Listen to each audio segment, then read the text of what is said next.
तिवारी मिश्रा जी, आपका हमारे Asian event channel में स्वागत है। आप एनसीपी पार्टी के वरिष्ठ कोऑर्डिनेटर हैं और वरिष्ठ कोऑर्डिनेटर होने के साथ आप एनसीपी के वरिष्ठ नेता भी हैं। इस नाते मैं आपसे अभी जो महाराष्ट्र में पॉलिटिक्स चल रही है और आपकी महाराष्ट्र बेस्ड पार्टी है, तो उस पर मैं कुछ प्रासंगिक राजनीतिक स्थिति पर चर्चा करना चाहता हूँ। सबसे पहले मेरा एक सवाल है कि जिस तरीके से राजनीतिक उठक पटक महाराष्ट्र के अंदर चल रही है, अघाड़ी सरकार चल रही है जिसमें आपकी राष्ट्रवादी एनसीपी शामिल है, और जिस तरीके से वहाँ हनुमान चालीसा मुख्यमंत्री की कोठी के सामने, उनके घर के सामने राज ठाकरे के द्वारा पढ़ा जाना है, क्या आपको लगता है कि वहाँ का सांप्रदायिक सद्भाव बिगाड़ने की कोशिश हो रही है या राजनीतिक ध्रुवीकरण होने की कोशिश हो रही है? बेहद खुशी हुई आपने जो प्रश्न उठाया है, यह काफ़ी सारगर्भित और समय के अनुरूप है। आपको यह जानकारी होना चाहिए कि भारतीय जनता पार्टी की सरकार जिस भी राज्य में नहीं है, विपक्ष की सरकार है। प्रत्येक जगह जो है भारतीय जनता पार्टी जो है वह बर्दाश्त नहीं कर पाती है कि मेरे सिवाय अन्य कोई राजनीतिक पार्टियां जो है इस देश के साम्राज्य को अपना सहयोग कर सके और इस देश के साम्राज्य को स्थापित कर सके। महाराष्ट्र जो है, यह जानकारी होना चाहिए कि हमारे देश का ये आर्थिक राजधानी है। वहाँ पर अभी अघाड़ी की सरकार चल रही है जिसमें हमारा राष्ट्रवादी भी शरीक है। ये आपको विदित होना चाहिए कि भारतीय जनता पार्टी का सियासत करने का जो अपना थीम है वो एक ही थीम है कि बांटो और साम्राज्य करो। बांटने का प्रक्रिया जो है, आपको यह विदित होना चाहिए, जब देश हम लोग का आज़ाद हुआ उस वक्त अंग्रेजों ने जब देश को छोड़ने लगा तो कहा था कि एक अगर पुनः लेकर के भारत पर साम्राज्य करना है तो भारत को दो भाग में नहीं, कम से कम 1 दर्जन भाग में डिवाइड करना चाहिए था। और उसका आधार क्या हो सकता है वो डिवाइडेशन का?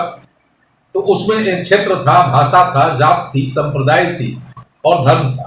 यह मुख्य रूप से लेकर के बिंदु थे।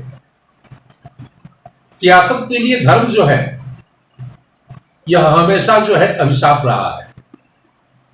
धर्म भी, राजनीति भी एक धर्म ही है, मगर धार्मिक सोच को रख करके सामने हम सियासत नहीं करते हैं। उसको साइड रख करके सियासत का जो मूल सिद्धांत है, मैं उसी को धर्म के रूप में अनुपालन करते हैं। आज भारतीय जनता पार्टी जो देश को डिवाइड करने की एक खूबसूरत चाल चल रही है, यह देश जो है धर्मनिरपेक्ष है। इसमें कई संप्रदाय के, कई जाति के लोग निवास करते हैं और सभी लोगों को मिला करके भारत का निर्माण होता है।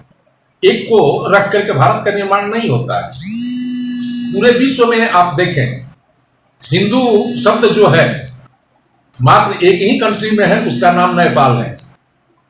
उसके बाद कहीं हिंदू शब्द की चर्चा नहीं। आज देश के अंदर में जो मुसलमानों के को लेकर के जो घृणा फैलाने का व्यवस्था की जा रही है, देश को डिवाइड करने की व्यवस्था की जा रही है, यह बहुत दुखद और बहुत शर्मनाक है। सर, अगला मेरा सवाल है इसी से जुड़ा हुआ। राज ठाकरे किसी टाइम शिवसेना के ही अंग थे, जबकि अब वो अलग हैं। उन्होंने अपनी मनसे पार्टी बना रखी है। मनसे पार्टी खासकर उत्तर भारतीयों के विरोधी हैं और उत्तर भारतीयों के विरोधी होने के नाते बीजेपी को उनसे फायदा होगा या नुकसान होगा? देखिए, मैं जहां तक राज ठाकरे जी का प्रश्न है, यह कहना चाहूंगा कि पहले जब ठाकरे साहब जिंदा थे जब संयुक्त लेकर के शिवसेना हुआ करती थी, उस शिवसेना से अपने आप को बाहर निकाल करके राज ठाकरे अपनी राजनीतिक हैसियत ही समाप्त कर दिए। आज अपने आप को सामने जीवित रखने के लिए, दिखाने के लिए ये तरह तरह के हथकंडा अपनाते हैं। कभी उत्तर भारतीयों का हथकंडा अपनाते हैं, कभी धर्म का हथकंडा अपनाते हैं, जिसका उदाहरण अभी सामने है।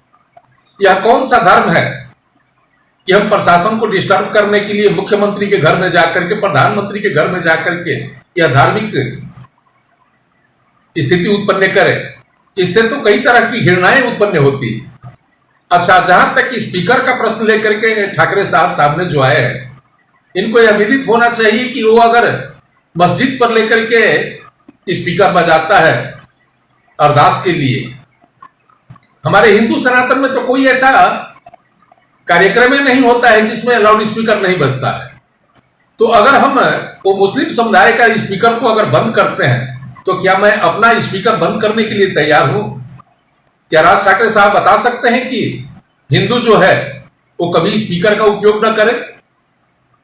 अगर हिंदू उपयोग कर सकता है तो फिर मुसलमान पर उंगली कैसे उठाया जा सकता है? सिख पर कैसे उठाया जा सकता है? ईसाई पर कैसे उठाया जा सकता है?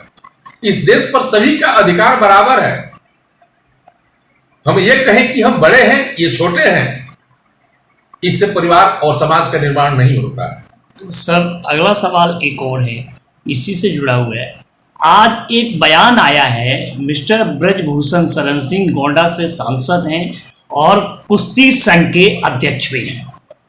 तो उन्होंने कहा, उनका एक बयान था कि राज ठाकरे ने कहा मैं अयोध्या आऊँगा। जब एक पत्रकार ने उनसे सवाल पूछा कि राज ठाकरे अयोध्या आ रहे हैं, आप स्वागत करोगे, आप बीजेपी के सांसद हैं, तो उन्होंने कहा कि उत्तर भारतीयों का जिस तरीके से उन्होंने अपमान किया है, मैं उनको अयोध्या में घुसने नहीं दूंगा। रही पार्टी की बात, वो अलग है, लेकिन मैं उनको जब तक वो उत्तर भारतीयों के लिए माफ़ी नहीं मांगे, अगर उत्तर भारतीय लोग, जब वो किसी भी जात संप्रदाय कोई भी लोग हैं, उत्तर भारतीय सब मुंबई में उत्तर भारतीय हैं, उनसे माफ़ी मांगनी पड़ेगी, तभी अयोध्या में वो आए, उनका स्वागत है। देखिए, पहले यह समझना आवश्यक होगा कि बीजेपी जो है, भारतीय जनता पार्टी जो है, तो स्वयं लेकर के अपने विचार पर स्थापित नहीं है। ये दो विचारों को संजोग से लेकर के अपने आप को स्थापित कर करके आगे बढ़ रही। यह सबको विदित है कि बीजेपी मूल रूप से जो है आरएसएस का एक दूसरा रूप है।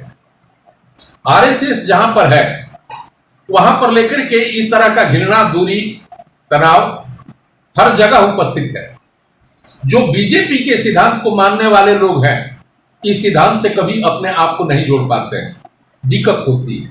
और यही कारण है कि सांसद महोदय उस पार्टी के होते हुए भी उस पार्टी के अन्य कार्यकर्ता, अन्य पदाधिकारी जो हैं, वो उनके विचारों से सहमत नहीं हो पाते हैं, क्योंकि सांसद महोदय विशुद्ध रूप से आरएसएस का मुखौटा है और आरएसएस को खुश करने के लिए ये समाज और देश को बर्बाद कर देना चाहते हैं। सर, एक लास्ट छोटा सा सवाल और है, क्या एनसीपी आने वाले टाइम में जो विधानसभा का चुनाव हो रही है, वो अघाड़ी पार्टनरों के साथ मिलकर लड़ेगी? देखिए, एनसीपी जो है सदैव संयुक्ता में विश्वास करती है।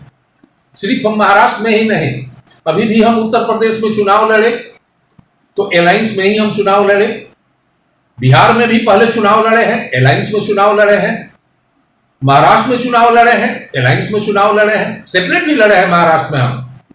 मगर हम विश्वास करते हैं कि सभी को साथ लेकर के ये देश के नव निर्माण में अगर आगे चला जाए तो कदापि कहीं भी कोई कमी नहीं होगी, त्रुटि नहीं होगी, क्योंकि सबकी भावना जो है, सबका विचार जो है देश का नव निर्माण के लिए है। उसमें एक हमारा समर्थन जुट जाता है तो और वो प्राउड हो जाता है।